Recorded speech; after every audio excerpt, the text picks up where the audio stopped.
katatagan sa pagharap sa mga natural na kalamidad tulad ng bagyo na kadalasang nagaganap sa ating bansa. Pero, hindi sapat ang katatagan lamang.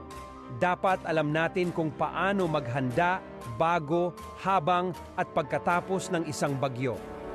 Sa video na ito, alamin natin ang pagsasaliksik, pagplano, paghahanda at pagsasanay para sa kaligtasan ng ating mga pamilya sa panahon ng bagyo. Ano ang gagawin bago ang bagyo? Una sa lahat, siguraduhing may sapat na supply ng pagkain, tubig at gamot.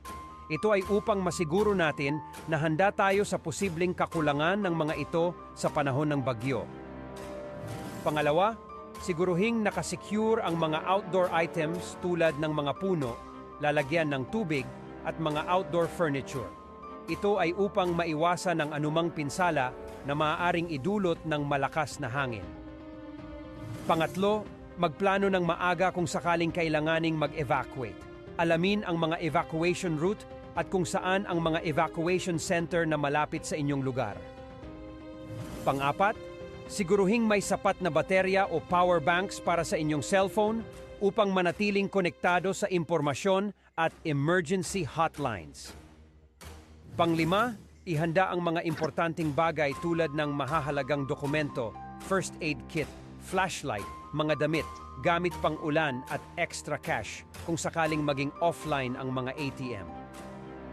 At pang-anim, maghanda ng listahan ng mga emergency hotline na tatawagan.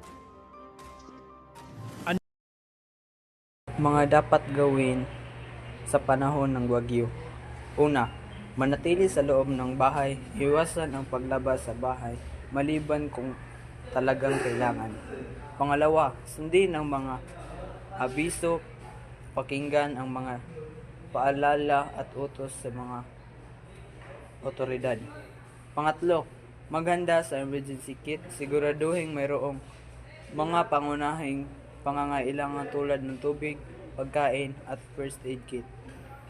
Pang-apat, i-charge ang mga gadgets, siguraduhin may sapat na charge ang mga cellphone at iba pang gadgets. Pang-lima, maging alerto, pumunta sa tinalagang evacuation center kung kailangan.